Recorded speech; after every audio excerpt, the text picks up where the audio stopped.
Vous Ça m'entendez y est. là? C'est Ça y bon? Ouais, est. c'est bon. Très bien. Donc, ma question concerne l'utilisation du pressiomètre Lumena. Il y a une trentaine d'années, les résultats obtenus, euh, à savoir le tassement et la résistance pour le dimensionnement, s'appliquent aussi bien pour les fondations superficielles et les fondations profondes. Or, tout à l'heure, un collègue qui vient d'évoquer qu'il y a une nouvelle méthode qui différencie la méthode qui est appliquée aux fondations superficielles et fondations profondes. Je voulais savoir s'il y a une grande différence entre l'ancienne méthode de Ménard, dont les résultats s'appliquent aux fondations superficielles et aux fondations profondes, et la nouvelle méthode qui différencie les fondations superficielles des fondations profondes. Merci. Pas sûr de comprendre. C'est plus Enfin, sur la forme, je vais hein. Peut-être répondre. Je vais Sébastien. répondre. Il faut effectivement peut-être, hein, je suis même pas sûr, dans les premières publications de Ménard, effectivement, l'évaluation du terme de pointe pour les fondations superficielles et profondes était assez similaire. Et disons qu'à partir du début des années 80, les règles ont commencé à se séparer. Et donc, effectivement, maintenant, on a deux corps de règles complètement différents. L'un pour les fondations superficielles et l'autre pour les fondations profondes. Oui. Après, ça a été évalué sur des bases d'essai qui ont été développées dans les années 80 principalement. Voilà, donc pour les fondations superficielles, il n'y a pas d'écart, je dirais, franc à noter depuis les années 50. Nos formes de fondation en France ont peu évolué. Après, pour les pieux, ce qu'on peut noter, si on fait l'historique des méthodes de calcul, c'est que le total, la charge globale, la capacité portante a relativement peu évolué. Par contre, la part de pointe et la part de frottement a très largement changé. C'est-à-dire que si on peut imaginer, entre guillemets, à la fin des années 60, en fait, je ne sais pas, il y avait 70% de pointe et 30% de frottement pour un pieu. Et maintenant, avec les nouvelles méthodes et la calibration qu'on a faite, c'est l'inverse. En moyenne, je dirais qu'il y a 70 à 50% de frottement et beaucoup moins de pointe. Donc, en fait, sur un pieu, ce qu'on s'aperçoit, c'est que la pointe est marginale. J'espère que ça a répondu à vos interrogations. Oui, bon, c'est déjà, je vous laisse juste savoir l'ordre de grandeur. Effectivement, il y a quelques années, le temps passe tellement vite que lorsqu'on fait des études de fondation, les résultats que l'on obtient euh, s'appliquent aussi bien pour les fondations. Elles peuvent concerner les fondations profondes et les fondations superficielles. À cette époque, on ne fait pas encore de distinction entre si vous prenez les pieux, par exemple, la résistance à la pointe et l'agent de frottement. Ça, c'est pour le calcul strictement. Mais la méthode MENA, globalement, pour dimensionner, voilà, on dit, voilà, on obtient une capacité portante de X et on obtient les tassements, je ne sais pas combien, ça s'applique aussi bien pour les deux cas. Non, maintenant, c'est clairement distingué et ça marche beaucoup mieux en les distinguant. D'accord. Et il y a une grande différence. Après, tout dépend. Grande, c'est toujours subjectif. Voilà. C'est juste pour avoir l'ordre de grandeur, si c'est possible. Je voulais vous m'envoyer un mail et je vous les communiquerai. Je ne veux pas occuper tout le temps. D'accord. Alors, je vois Merci qu'il y a merci pour votre réponse. Merci. Je vois qu'il y a une autre main levée, là, Thomas Novales. J'espère que je prononce correctement. Oui, vous connaissez correctement. Vous m'entendez? Oui, tout à Oui. fait. Bon, c'était une question pour nos compatriotes roumains. Déjà, j'ai un peu de notion de roumain, donc je peux dire mulțumesc pentru prezentare. Et après, c'était pour Madame Batali. J'ai vu qu'elle a parlé à un moment de sismique. J'ai vu des accélérations de référence, etc. Je voulais demander si en Roumanie, ils utilisaient l'Eurocode 8 ou est-ce que c'était une annexe technique nationale qui était utilisée pour pour les paramètres. Et pour Madame Manéa, j'ai vu des odomètres. Alors j'ai l'impression qu'il n'y avait que des paliers de tassement. J'ai pas vu de fluage. Et je me demandais est-ce que le fluage est utilisé dans les odomètres en Roumanie et quel type de normes ils utilisaient. Voilà.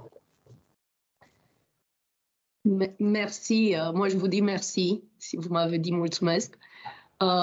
Pour répondre à la première question, oui, effectivement, l'Eurocode 8 enfin, est en vigueur en Roumanie, mais il y a, disons, une liberté des pays pour déterminer leur degré d'assurance au niveau sismique, qui fait qu'il y a des différences entre les accélérations et notamment les, comment ça s'appelle, return period en anglais, les périodes de retour pour les événements sismiques qui sont différents de l'Eurocode.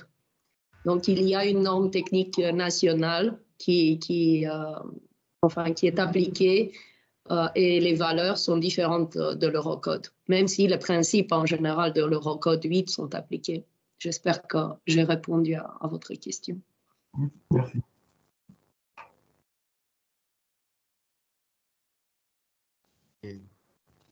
Bon, Madame, voilà. Professeur Manéa. Oui, oui, mais si j'ai bien compris, vous parlez de tassement de fluage, ou je n'ai pas bien compris. Oui, bah, en France, on fait des paliers de chargement et de déchargement sur les odomètres parfois, justement. Oui. Voilà. Et là, sur les courbes présentées, il ne me semble pas avoir vu de palier de chargement et de déchargement. Oui, c'est vrai.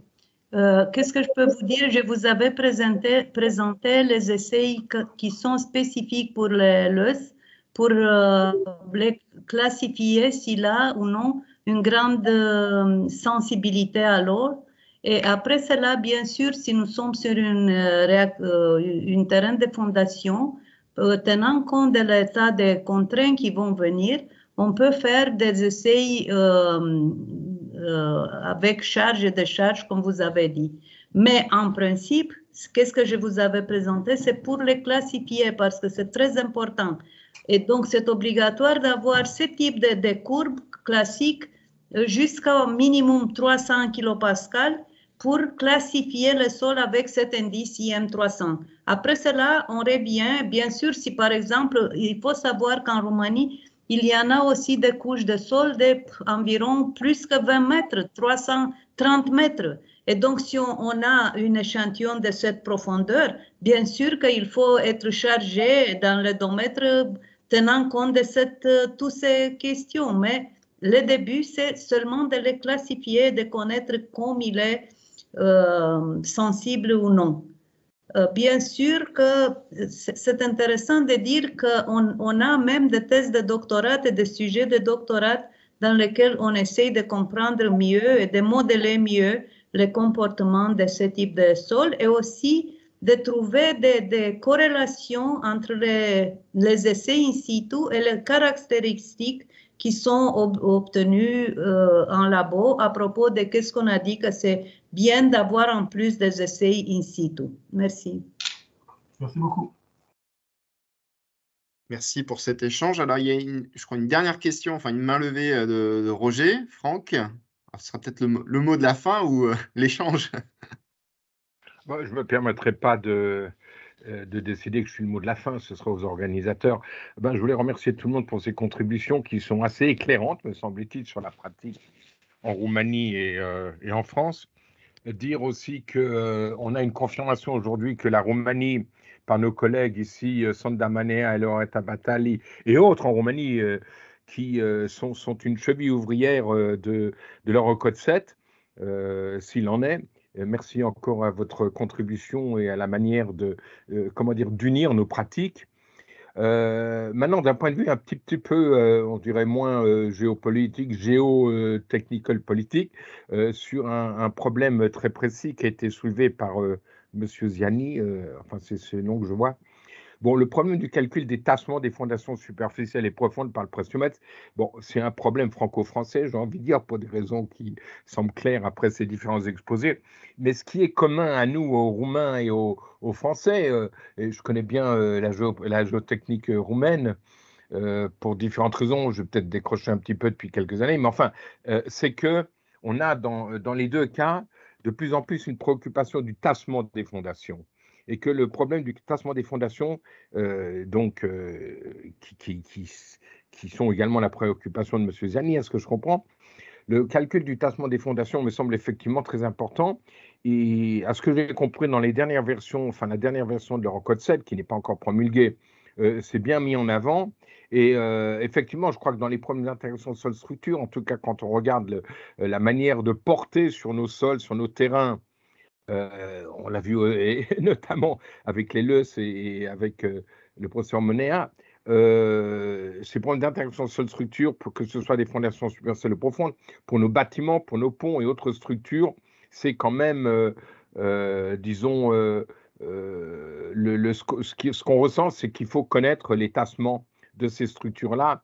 Et enfin, j'ai envie des deux côtés de, je ne sais pas comment est-ce qu'on peut dire, c'est pas les deux côtés des Carpates, du Danube, je ne sais plus, il faudrait que je ressorte mes cartes de géographie pour être très précis, en tout cas, entre la Roumanie et la France, je veux dire, on se préoccupe des deux côtés d'estimer ces fondations. Sincèrement, quelle que soit la méthode, alors bon, SPT dans les sables, très bien, je ne sais pas très bien ce que font, j'ai oublié ce que font nos Roumains dans les choses qui ne sont pas les sables.